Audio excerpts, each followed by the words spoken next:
It's only recent, this feast, and it is providential and contemporary. It was in 1950 that Pius XII, in the presence of the very aggressor in question, his name was Alessandro Serenelli, who had served his time in prison, canonized this little angel of the grand age of 12. She left, therefore, in 12 short years, her stamp on history in the album of the saints and a message. What is less known is that she actually worked the miracle of the conversion of this young man who initially was hardened in his heart and blinded by passion. You probably all know the story. In case you don't, I'll just refresh you. It's the fact that they had to share a kitchen. She herself was born of a very poor family not far from Ancona. That's the port that the Italians take to go to Medjugorje. Well, they moved to the south of Rome, the present Nettuno, which is actually famous for another reason, but not at the time that she was there. It's the fact that there's a huge number of American white crosses there, because in the push to liberate Italy and eventually Rome, hundreds and hundreds of young Americans were being mowed down like ants, and lots of them are there, very close to this little one, the angel of purity. So there she was. There were about 6 children in the family. She was about third down, and she was a help to her poor parents, precisely in the kitchen. From an early age, she was very pious, very devout, and also very humorous and bright, merry, a good disposition. And at the early age of 12, she was obviously fully aware of things, because when this surprise attack came, she defended herself for all she was worth. And obviously there had been a threat that she would surrender to him or else. But the or else actually there was not an empty threat, he meant business, and he started to show it with this knife, which eventually was the instrument of her death. She didn't die immediately, she survived a few days in hospital, but forgave him in hospital before breathing her last, and in glory obtained the grace of the conversion of his hardened heart. And this is the bit that's less known, appeared to him, probably in prison, because he'd been sentenced immediately, a long term, but she came to him and from glory said that she had forgiven him, and obviously gave a message that the Lord wanted his soul. And so he was deeply touched and went into prayer mode, and an unexpected thing happened before he died.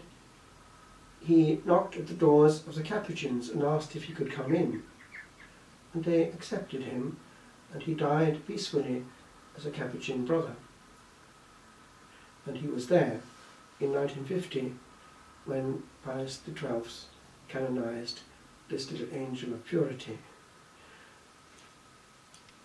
Now, in the sermon that great Pope Pius XII pronounced, we have some gems which are very contemporary. In the cesspool of impurity, which was only slightly beginning when he was talking, this flower stands out and is a warning. Purity is a hidden gem which draws the eyes of heaven.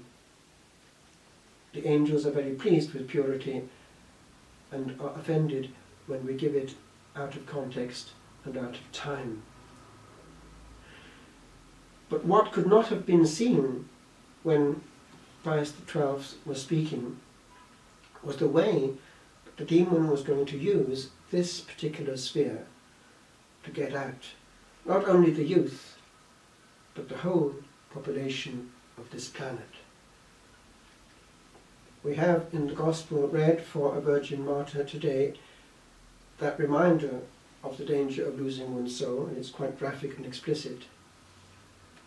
But we know that this is one of the ploys the demon has. He uses the fact that we have this tendency. And so he makes it such that it becomes the very God of many a man on earth. Look at how much energy is going into some form of adoration of this God of impurity. It's easily accessible.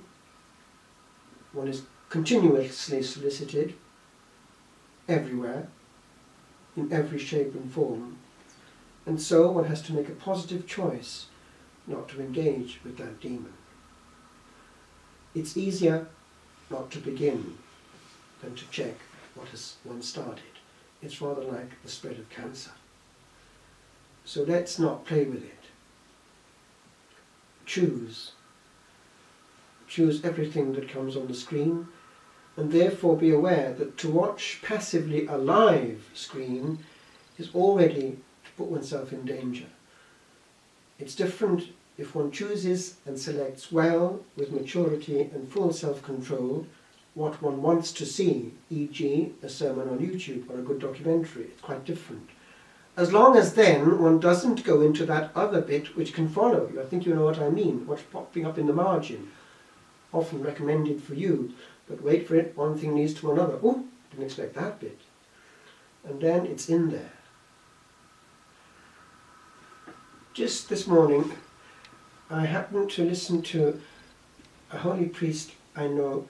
He is, I believe, the successor of Gabriele Amorth, Francesco Bamonte, a great exorcist in Italy.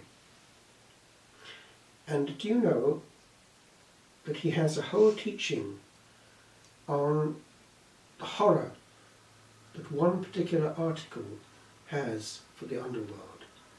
It's the simple instrument of the Holy Rosary.